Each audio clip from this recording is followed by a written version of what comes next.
সেই সূক্ষ্ম শরীর বলা হয় একটোপ্লাজমিক কি বডি, এবং এই ভাব আবার স্থূল শরীরের অবলম্বন খোঁজে, যার ভিতর দিয়ে সে পুরোপুরি সক্রিয় অভিব্যক্তি লাভ করতে পারে। কোন দম্পতি যেখানে ওইভাবে ভাবিত হয়ে মিলিত হয়, তখন তার টিউনিং একতানতার দরুন একটা ম্যাগনেটিক পোল, চুম্বকত্ব আকর্ষণ লাভ করে। এইভাবে সেখানে সে স্বস্তি পাবার জন্য দেহায়িত হবার সুযোগ পায়। তাই সেই ভাব আত্মা কি করে, এই জীবনের কর্মফল, সংস্কার, প্রবৃত্তি সব কিছুকে নিয়েই আবার নতুন দেহ ধারণ করে। যার যে প্রকৃতি, স্বভাব, রুচি, পছন্দ, সেগুলো তার ধীরে ধীরে প্রকাশ পায় সেই শরীরের মাধ্যমে, সেই বয়সে, সেই কর্মধারা সুযোগ পেলে। তার রেকটিফিকেশন বা সংশোধনের অপূর্ব সুযোগ রয়েছে শুধু মানব দেহে। এই দেহ থাকতে থাকতেই ইচ্ছা করলে আমরা ব্রহ্ম মুহূর্তে ওঠার অভ্যাস করতে পারি, উষা নিশায় মন্ত্র সাধন নেশার মতো করতে পারি, যখনই সুযোগ পাই তখনই পরমপিতার নাম ধ্যান করতে পারি। আমরা শুদ্ধ সদাচার, যজন যাজন ইষ্টভৃতি সস্তায়নী সদাচারে নিজেকে অভ্যস্ত করতে পারি। আমার পরিবার, পরিবেশ সকলকে নিয়ে বেঁচে বেড়ে ওঠার রাস্তা দেখাতে পারি। সব সময় যাজন মুখর হয়ে তদ্গত চিত্ত হয়ে চলতে পারি। প্রবৃত্তাধীন না থেকে প্রবৃত্তাধীশ হয়ে চলতে পারি। বাক্য সিদ্ধ করে তুলতে পারি, আর দেবচলনে চলে দেবত্ব অর্জন করতে পারি। সব কিছুই পারি এই বডি থাকতে থাকতে। বডি শেষ হয়ে গেলে আর কিছু হওয়ার উপায় থাকে না। আবার নতুন শরীর পেয়ে আবার সদ্গুরুর শরণাপন্ন হলে আবার লিভিং গাইড, লিভিং আইডিয়াল আচার্য সংকট সঙ্গ করে মানুষ ধীরে ধীরে রেকটিফাই হতে পারে। তাই অনেকটাই পিছিয়ে যায়, এই জীবনটা বেকার হয়ে যায়। তাই খুব সাবধান, খেলায় যেন আমরা কেউ একটি মুহূর্ত না হারাই। প্রত্যেকটা মুহূর্তকে ইষ্টানুগ করে তুলি, মঙ্গলের পথে, স্বর্গের পথে যেন পাড়ি দিতে পারি। স্বর্গ আর কোথাও নেই। স্বর্গের সিঁড়ি হচ্ছে আমাদের এই বডিতে।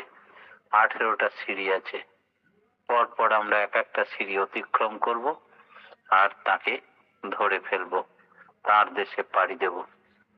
জন্ম মৃত্যুর পাড়ে চলে যাবে মানুষ, আর জন্মাতে হবে না। এই সুযোগ তিনি আপামর জনসাধারণ সবাইকে দিলেন। এবার নিজের নিজের সাধনা, কর্মফল, সংস্কার, রুচি, পছন্দ, অভ্যাস এগুলোর উপরে নির্ভর করবে তার সংগ্রহের পদ্ধতি, কে কতটা মণিমাণিক্য কুড়িয়ে নিতে পারে। তিনি কার্পণ্য করে 2 রকম 3 রকমের বীজ মন্ত্র দিলেন না, নিজের বীজ মন্ত্র উজাড় করে প্রথমেই সবাইকে দান করে দিলেন। এবার আর বললেন, তিজুরির চাবিকাঠি তুলে দিলাম তোমাদের হাতে, যার যেমন কর্মফল, সংস্কার, আধার, সে ততটা সংগ্রহ করে নাও। মানুষগুলো মানুষ হতে, দেবতা হতে, ঈশ্বর প্রাপ্তি হতে যদি সচেষ্ট হয়, তবে এই জীবনেই সম্ভব। অনেকে হতাশাগ্রস্ত হয়ে বলে, জনম দুঃখী কপাল পোড়া আমি একজন, একটা গানও বেরিয়েছিল। কেউ জনম দুঃখী নয়, কেউ কপাল পোড়া নয়, কেউ হতভাগ্য নয়, কোন মানুষ অসহায় নয়। মানুষকে ঈশ্বর সবাইকে সমান নজরে দেখেন। সূর্যদেব কি কাউকে কম বেশি আলো বা কিরণ দান করে? তোমাকে তো সূর্যকে দর্শন করতে হবে জীবনে। যতক্ষণ দর্শন না করি ততক্ষণ অন্ধকার দেখি। অন্ধকারের রাত্রিতে যদি আমরা আকাশের ধারে তাকাই, তাহলে কি দেখতে পাই? এটা সপ্তর্ষি, 7টা ঋষি, এটা ধ্রুবতারা, এটা অমুক নক্ষত্র, হাজারো নক্ষত্র টিপটাপ করে গোটা আকাশ জুড়ে জ্বলছে, কি তার সৌন্দর্য! এক একটা গ্রহরত্নের দশা আমাদের শরীরে ইফেক্টেড হয়। জ্যোতিষশাস্ত্র যারা পড়ে সেগুলো তার জ্ঞান অর্জন করে। কত কি! ঠিক যেন অজ্ঞানতার অন্ধকারে মানুষ বিভিন্ন দেবদেবীর মূর্তি দেখে উজ্জ্বল নক্ষত্র রূপে আকৃষ্ট হয়, পূজা পাঠ করে, তাদেরকে নিয়ে বিভোর হয়ে মত্ত হয়ে থাকে। কিন্তু যখনই সে সূর্যকে পেল, তখন দিনের বেলায় সেই আকাশের ধারে তাকিয়ে দেখে একটিও কেউ নেই, সব উবে গেছে, সব কোথায় ভ্যানিশ হয়ে গেছে। আমাদের জীবনের ধ্রুবতারাও নেই, সপ্তর্ষি মণ্ডলও নেই, কিছু নেই। ওই এক সূর্যকে পেতে হবে। তিনি পরম পিতা, তিনি পরম ব্রহ্ম, পরমেশ্বর, পরমাত্মা, যাকে বলা হয় যুগ অবতার, পুরুষোত্তম। কোন কোন ভাগ্যবানে তার দীক্ষা পায়, দর্শন পায়, তার স্থলাভিষিক্ত আচার্য দেবের সঙ্গ করতে পারে, কথা বলতে পারে। তাই সৎসঙ্গীরা অত্যন্ত ভাগ্যবান। কোন মানুষ অসহায় নয়। ভগবান কাউকে অসহায় করে সৃষ্টি করেনি। আমরা আমাদের টানের ভেতর দিয়ে তাকে উপলব্ধি করতে পারি। একেবারে যদি নিকৃষ্ট ঘরে জন্ম হয়, একেবারে যদি হতভাগ্য, একেবারে সব দিক দিয়ে নীচ জাতি, আর্থিক, শারীরিক, মানসিক, দৈহিক, নৈতিক সব দিক দিয়ে একেবারে নিম্ন স্তরের মানুষও যদি সে হয়, কিন্তু যদি ঈশ্বরের প্রতি অগাধ টান, প্রেম, ভক্তি, ভালোবাসা থাকে, তাহলে মুচি হয়ে সূচি হয় যদি হরি ভজে, সূচি হয়ে মুচি হয় যদি হরি ত্যাজে। তাই সবাইকে তিনি যে নৌকাতে এই পারে আসা যায়, সেই নৌকাতেই আবার পরপারেও যাওয়া যায়। নৌকা একটাই, আমি কোন কাজে লাগাবো? আমি ভবসাগর পার হব, না বৈতরণী মাঝখানে গিয়ে ডুবিয়ে দেব? ম্লেচ্ছ আচরণ করে নিজের কন্ট্রোলে না রেখে প্রবৃত্তির দাস হয়ে এই জীবনকে একবারে নরকগামী, নরকবাস করিয়ে ছেড়ে দেব।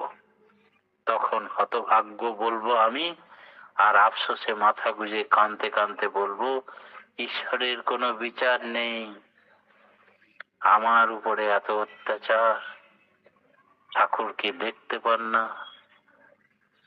আমার টানটা প্রবৃত্তির উপর দেব না ঈশ্বরের উপরে দেব? এই টানের উপরে নির্ভর করবে আমার ভালোবাসা, আমার ভালো থাকা। সমস্ত ভাগ্যচক্র উল্টে দেয় তিনি। তাই বিধাতা বিধির বিধান যে মেনে চলে, তার জীবনে হতভাগ্য বলে আর কিছু থাকে না। অগাধ প্রেম, ভক্তি, ভালোবাসাই হচ্ছে তার একমাত্র সম্পদ। তাকে আর কিছু লাগে না। তাকে যতখানি ভালোবাসবো ততটুকুই আমার জীবনের সম্পদ। আবার অনেকে ভুল করে বলে ভগবান আমাকে ভালোবাসে না। ভগবান তোরে ভালোবাসলে ভালো, তাতে তোর কি? তুই না বাসলে ভালো, ছায়ে ঢালা ঘি। ভগবান যদি না ভালোবাসতো তাহলে কি আমি জন্মাতে পারতাম? তোমার দয়ায় লহেছি জনম, সকলই পেয়েছি আমি। তাহলে আমরা জন্ম এবং আমরা যে বেঁচে আছি, এটাই তো তার দয়া। তিনি অনাহত নাদে নাম করছেন এই জড় প্রকৃতির তৈরি জীব শরীরে। ভীতি, অপ, তেজ, মরদ, বোম, 5টা জড় প্রাকৃতিক উপাদানে তৈরি আমরা মৃত, ডেড বডি। তিনি সজীব করে রেখেছেন, শুধু নাম চালিয়ে যাচ্ছেন, জেনারেটরের কাজ করছেন। তিনি আমাদের শরীরের আমি। এছাড়া আর আমরা দ্বিতীয় কোনো আমিকে দেখতে পাই না, নাড়তে পারি না, ছুঁতে পারি না। অহংকার বসে বলি আমার আমি, কিন্তু কে আমি? আমার আমি হচ্ছেন পরমাত্মা, পরমেশ্বর, পরম ব্রহ্ম। তার অহেতুক কৃপাতে আমরা বেঁচে আছি। তাই জীব কৃষ্ণের নিত্য দাস, সে মানলেও না মানলেও, দীক্ষিত হলেও না দীক্ষিত হলেও, তার কৃপার তুলনা নেই। তাই আমরা বলি তার নামের আগে পরম প্রেমময়, পরম দয়াল শ্রী শ্রী ঠাকুর অনুকূল চন্দ্র। প্রত্যেকটা মানুষের জীবনে ভগবান দরকারই বা কেন? ভগবান দরকার। ভগবান ছাড়া মানুষ যে এক মুহূর্তেও টিকতে পারবে না, দয়া করে যদি তিনি অনাহতে নাম করা বন্ধ করে দিয়ে আমার শরীর ছেড়ে চলে যান, সেই মুহূর্তে আমার আসল রূপ প্রকট হয়ে উঠবে, আমি ডেড বডি হয়ে যাব। তাই মানুষ বিবর্তনের পথে চলতে পারে, চেতনার পথে চলতে পারে, নিজের কর্মফলের মাধ্যমে ঊর্ধ্বে উঠতে পারে, নিজের শরীরের যে সুপ্ত ভাব সত্তাকে জাগ্রত করতে পারে। শুধুমাত্র তার প্রতি টান থাকলেই মানুষের চলন চরিত্রের পরিবর্তন হতে পারে। আপনারা সকলে জানেন তুলসীদাসের কথা। তুলসীদাস কাশিতে গিয়ে গঙ্গার ঘাটে চন্দনের টিপা পরিয়ে দেয় সবাইকে, পুণ্যার্থীরা স্নান করে উঠে আসে। একদিন তার ইচ্ছা হলো, আমি যে এতক্ষণ প্রত্যেক দিন এই গঙ্গা ঘাটে বসে শ্রীরামচন্দ্রের গুণকীর্তন করি, তো একদিনে তো রামচন্দ্রকে দেখতে পাচ্ছি না। একটা গাছের গিয়ে তিনি গঙ্গার জল প্রত্যেক দিন দেন। সেই গাছ থেকে সন্তুষ্ট হয়ে একটা প্রেত আত্মা বেরিয়ে এলো। প্রেত আত্মা বেরিয়ে এসে তুলসীদাসকে বলছেন, কি চাও তুমি? বলে, আমি আমার প্রভু রামচন্দ্র দর্শন করতে চাই।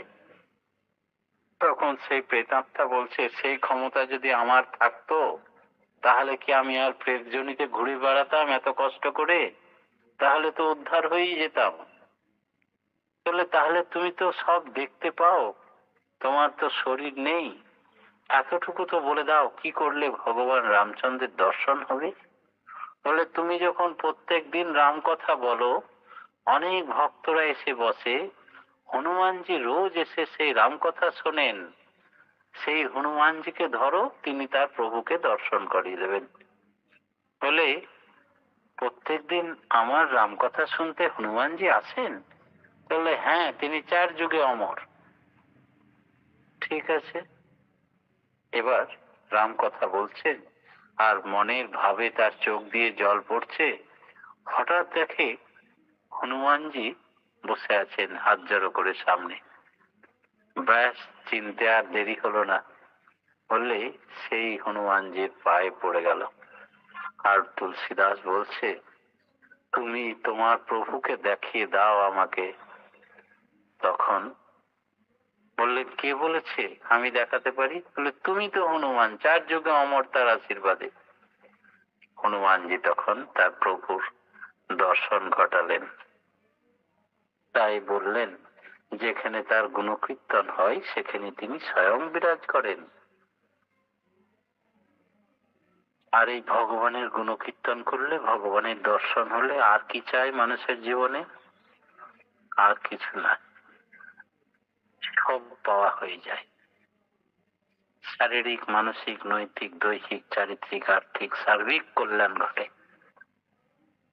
আর নিষ্ক্রিয়তা খতম হয়ে যায়, জড় বুদ্ধি সমাপ্তি হয়, রোগ মুক্তি হয়, চাওয়া পাওয়া শেষ হয়,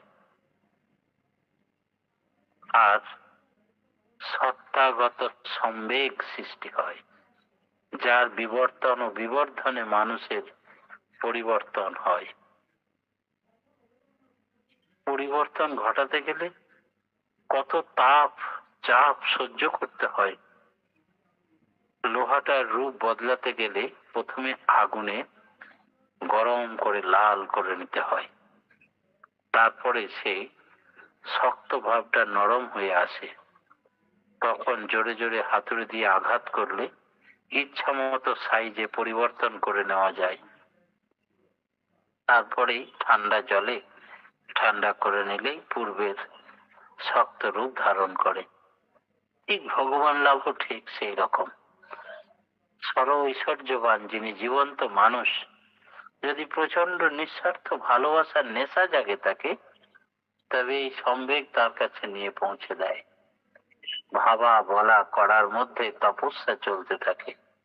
তার সুখ সার্থক, তার ধান্দা নিয়ে চললে মানুষ এমন তরুণীর জীবনের পরিবর্তন ঘটে।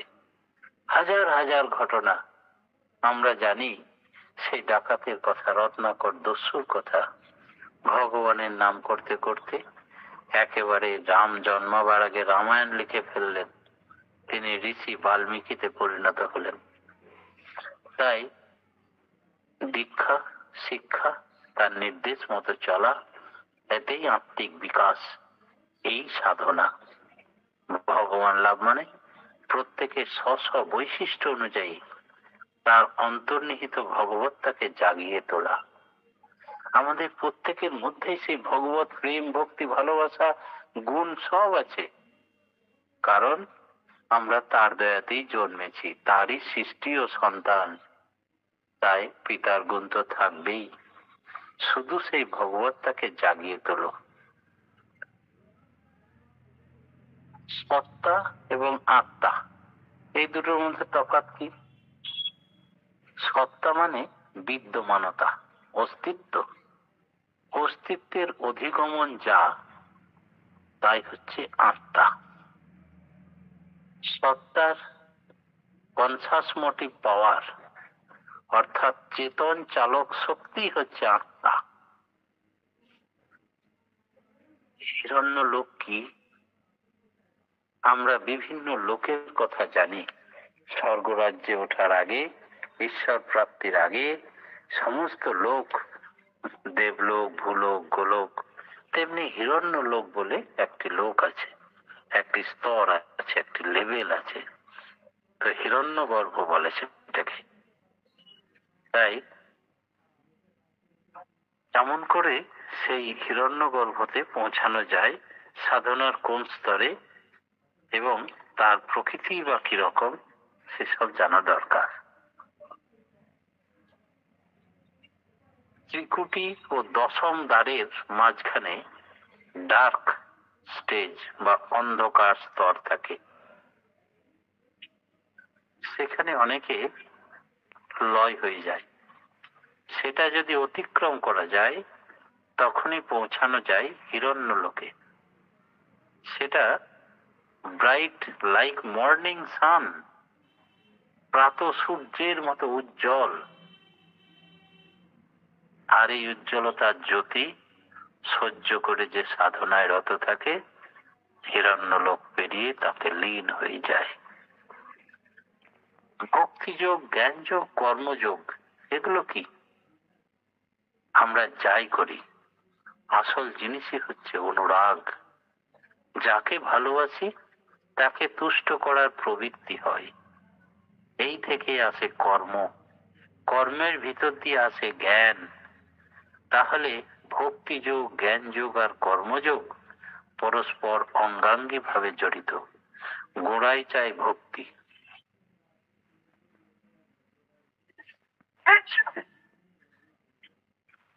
ভক্তি একটা আবেগ, ইমোশন।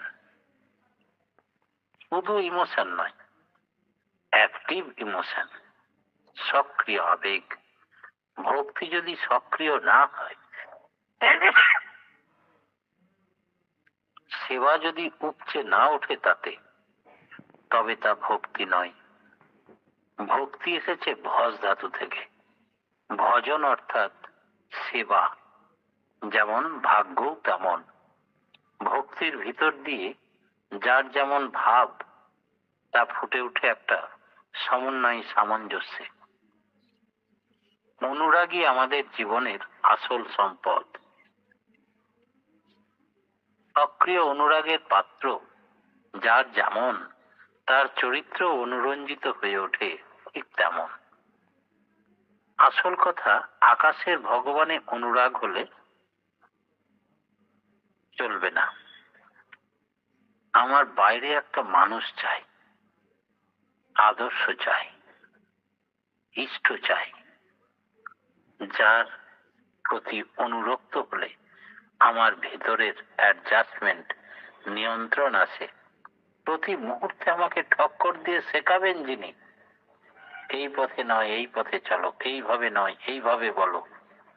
তাতেই আসে আমাদের অন্তরের জ্ঞান ও প্রজ্ঞা।